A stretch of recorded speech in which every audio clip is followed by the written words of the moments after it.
E aí pessoal, beleza? Vamos para mais uma aula aqui hoje. Agora a gente vai é, descrever um pouco mais sobre essas movimentações de um fluido. A gente vai falar sobre movimentos e deformações de um elemento fluido. Vamos considerar isso aqui, né? Primeiro, vamos considerar o que seria um elemento de fluido, né? Vamos pegar aqui, botar linha. Tá. O que seria um elemento de fluido? A gente fala um elemento, é um volume. Assim, um volume que você tem aqui uma certa. Vamos fazer um voluminho aqui agora e. Tá. Você vem pra cá. Vem pra cá. É, isso aqui seria um volume, tá vendo? Um cubo, né? Tô fazendo um cubo aqui, vamos chamar isso aqui de elemento de fluido, tá? Vamos fingir que isso aqui é um elemento de fluido. E nesse elemento de fluido vai ter, como a gente já viu já nas aulas, né, vai ter um escoamento aqui passando, né, por ele. Vai ter partículas que vão passar, vão ter coisas passando aqui por ele, e essas partículas, né, a gente quer entender como é que a ação de forças, ou a ação às vezes de velocidades também, como é que elas deformariam um elemento de fluido. Se o elemento é um espaço muito pequenininho onde você tem um fluido, por exemplo, que está ali passando, tem coisas passando por esse fluido, e a gente quer entender como é que esse fluido seria deformado a partir da ação de um campo de velocidades ou de qualquer coisa que esteja sobre ele. Vamos começar a entender isso aqui. Ó. Isso aqui você tem, né? Como eu falei, você tem uma certa velocidade, um campo de velocidade, o I aqui, que vai estar em função, né, da posição e do tempo. Né? Ou seja, isso aqui é um campo euleriano. Né? E a gente tem esse campo de velocidade euleriano, quer saber como é que isso aí vai fazer esse fluido se deslocar ou esse fluido se deformar a partir da presença desse campo. Vamos lá, vamos começar pelo seguinte, eu vou começar definindo aqui um espaço, vou começar definindo na verdade três pontos no espaço. Tá? Esses três pontos estão ligados por linhas, né? Falando que são as linhas de distância entre eles. Assim. Então, o primeiro ponto que eu vou desenhar, aqui, ó, desenhar um ponto aqui embaixo, vai ser, sei lá, um ponto aqui, eu tenho um outro aqui, agora. Tá? Eu vou chamar que eu tenho que esse ponto vai ser o meu ponto P, que é a minha origem, eu tenho o ponto B aqui em cima, eu tenho o ponto A aqui embaixo. Esse ponto P, ele é um ponto que liga os dois, né? Os dois são ligados ele liga tanto A quanto B. E eu tenho aqui nesse ponto B uma certa velocidade aqui, ó, certa velocidade apontando para A, vou até botar ela com uma grossura um pouco maior aqui, ó, tem uma certa velocidade aqui que está apontando na direção de A, e eu tenho uma velocidade que está apontando na direção de B, tá? Tá aqui, ó. Beleza. Essas velocidades aqui, como eu estou considerando aqui aquelas direções, né, 1, 2, 3, eu vou supor que isso aqui é só bidimensional, tá?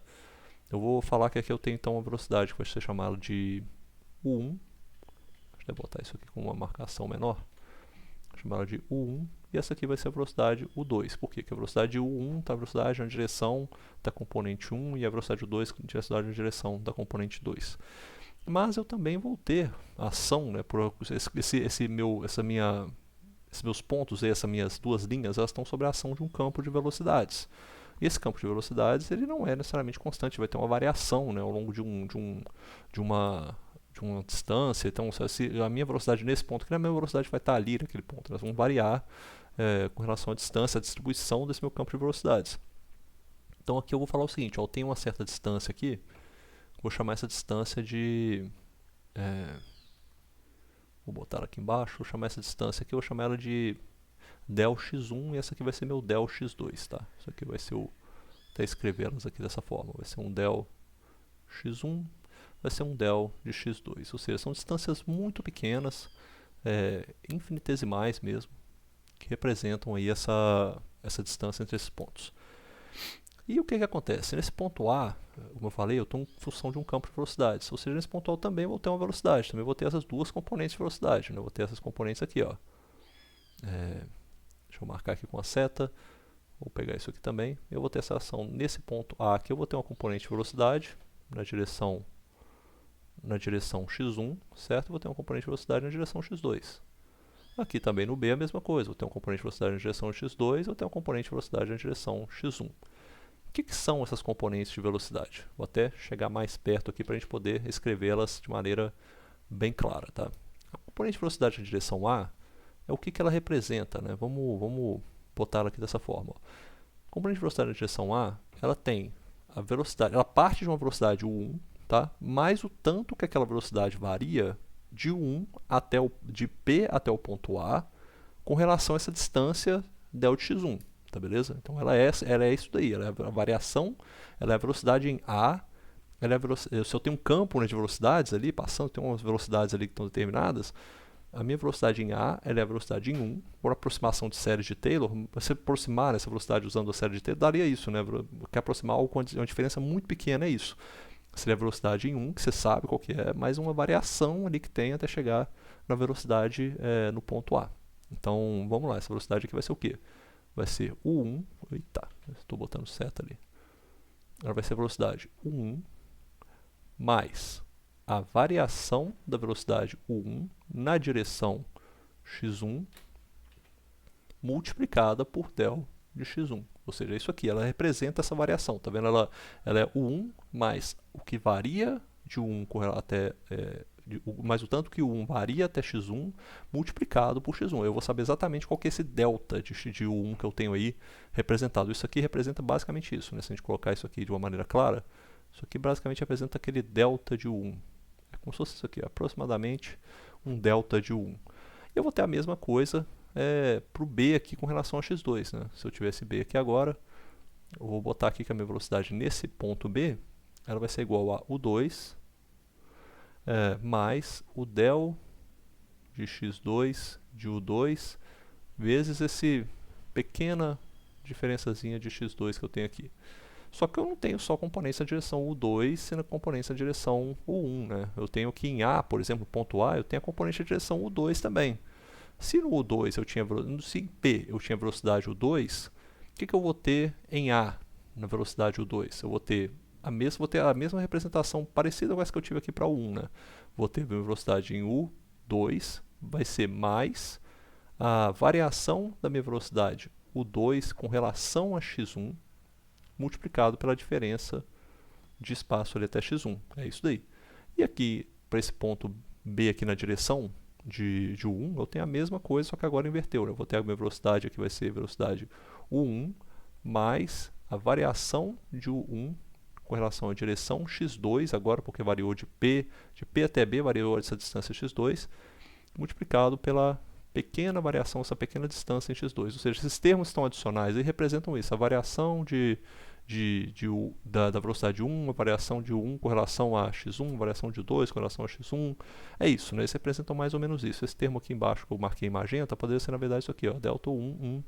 Isso aqui poderia ser algo como aproximadamente, né, uma variação de velocidade U2 na direção 1. Isso aqui, esse termo aqui de cima poderia ser aproximadamente uma variação de velocidade U2, né? Na verdade aqui seria a velocidade U1 com relação a x2, e esse termo aqui seria aproximadamente uma variação de velocidade U2 com relação à distância x2. Tá? Então eu tenho aproximadamente esses termos aqui, estão representados aí, a gente já sabe o que eles querem dizer. Só que é o seguinte, né? A gente tem isso aqui, tudo em um tempo t igual a zero. Vou até marcar aqui, ó. Tem um tempo agora no instante, vou até botar dessa forma, no instante t, no instante t, não precisa nem ser t igual a zero, no instante t, no tempo t eles têm isso daí. O que vai acontecer se eu passar isso daqui agora para um outro instante de tempo? Onde é que vai estar o meu ponto P? Meu ponto P vai ter essa ação de velocidades, no instante t mais dt, ele vai estar em um outro ponto. Eu vou chamar ele aqui agora, vai estar em um... Vou até botar aqui com linhas também. Ele vai estar por aqui assim, ó. Vamos supor que eu boto ele com uma linha aqui. Vou desenhar as linhas primeiro, vai ficar meio assim, ó. Um negócio assim e um negócio assim, tá? Beleza.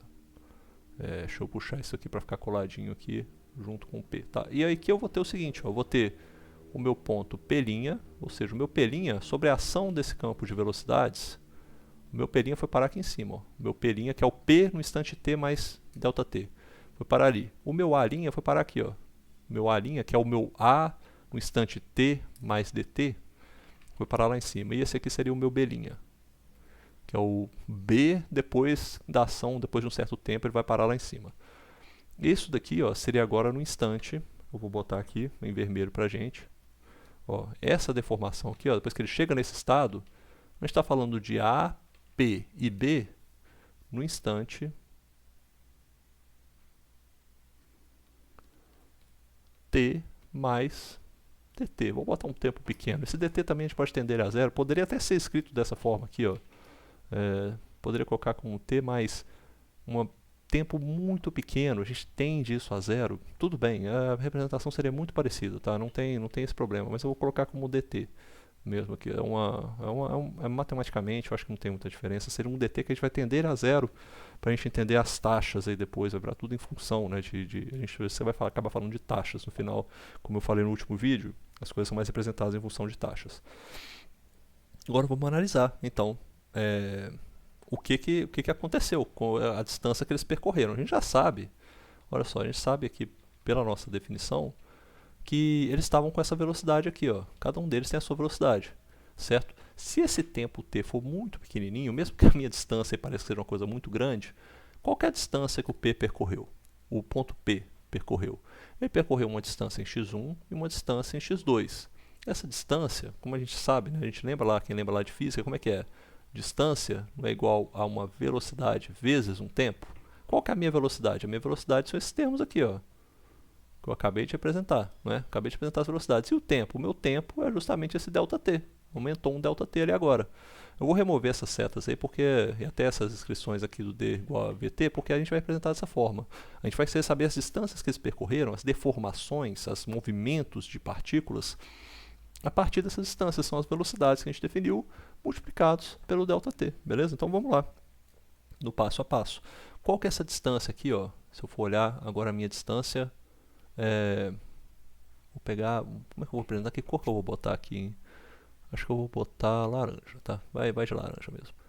Qual que é essa distância aqui, ó? Vamos começar do simples, tá? A distância do ponto P, aqui, ó, até a origem lá de onde ele estava antes, considerando a coordenada 1. A coordenada da direção 1, x1. O que ela é? Vamos escrevê-la aqui, então. Essa coordenada aqui, ó, até chegar mais perto, ela é igual ao quê? Ela é igual a U1, que é a velocidade que eu tinha aqui no ponto P, U1 vezes dt, certo? Ou seja, no ponto P aqui ele estava com a velocidade U1, para ele chegar lá longe, ele chegou o quê? Com U1 vezes dt. E esse ponto aqui agora, e essa distância aqui, ó, do ponto P', até esse zero, eu vou fingir que está aqui embaixo, está alinhado, tá? Olha só, até esse zero aqui. Qual que seria essa distância aqui agora? Seria igual a U2 vezes dt, certo? Eu encontrei como é que o meu ponto P variou. E agora, como é que o meu ponto... Vamos lá para o ponto A'. Como é que o meu A' variou? A' tem uma variação grande, né? Vamos lá. Vamos pegar ele aqui, ó. Vamos pegar ele aqui por baixo. Primeiro, deixa eu ver. Vamos pegar... ele está mais ou menos por aqui, ó. Eu vou fazer isso aqui para ficar mais fácil, para eu conseguir achar. Ó, ele estaria... O meu A', o meu A estava aqui, mais ou menos nessa reta. Eu vou fingir que está alinhado, tá? Aí vai até... Opa, rapaz. Esqueci de usar esses dois aqui, ó. Meu A começa mais ou menos aqui e ele vai terminar lá na frente, ó. Desse A' aqui.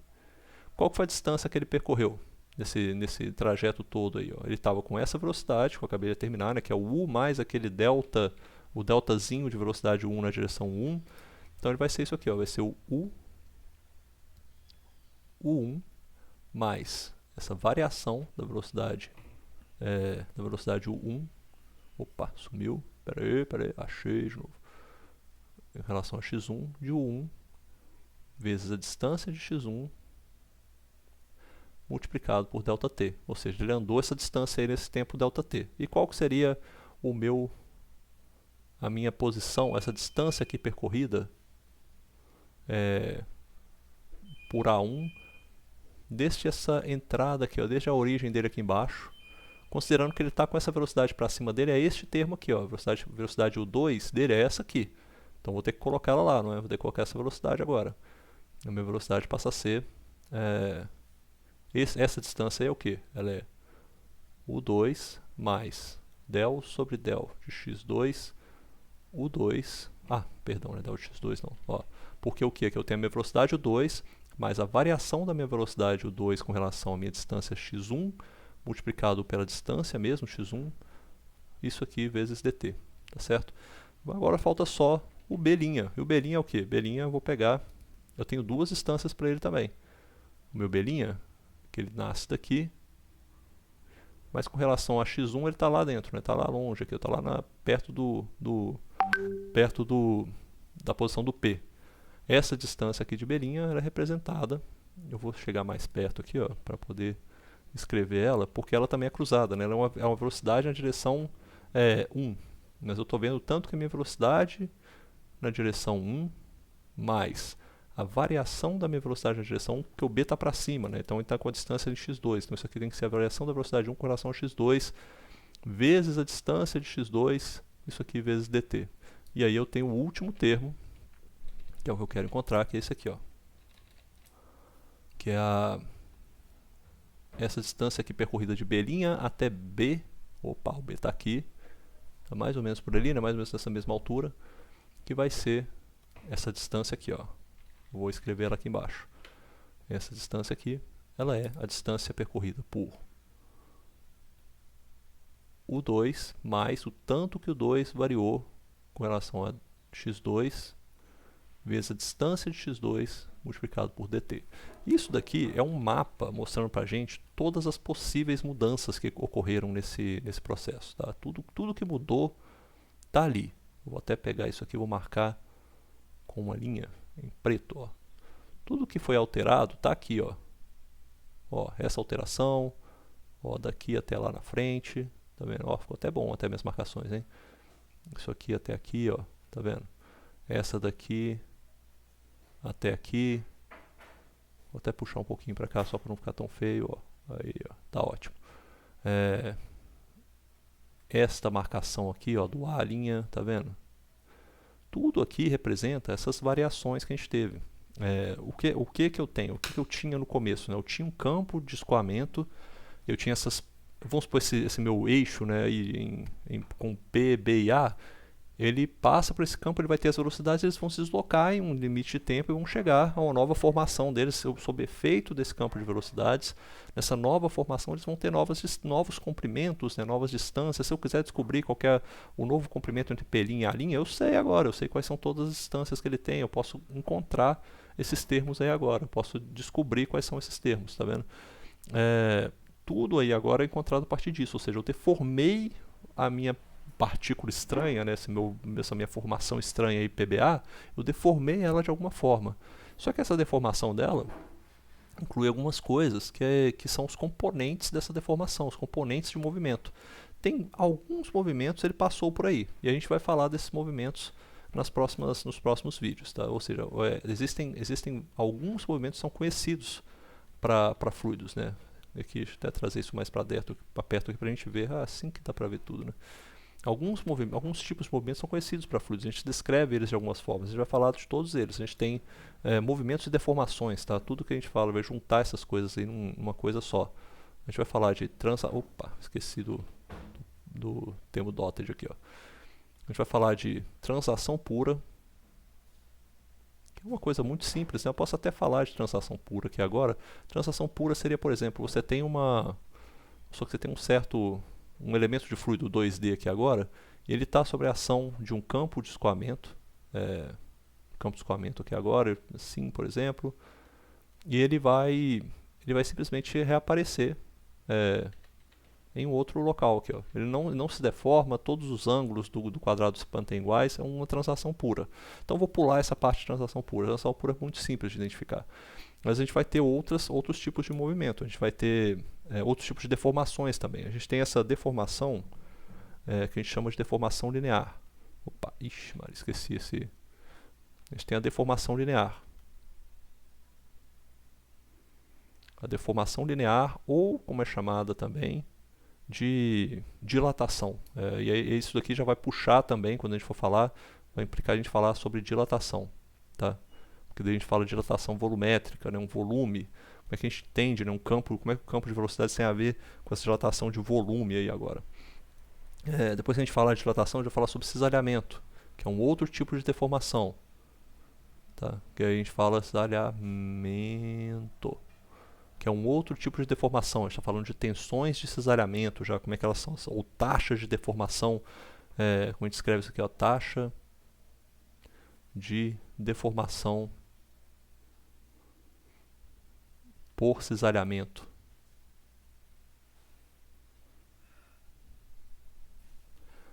Também vamos falar mais para frente, taxa de deformação por cisalhamento.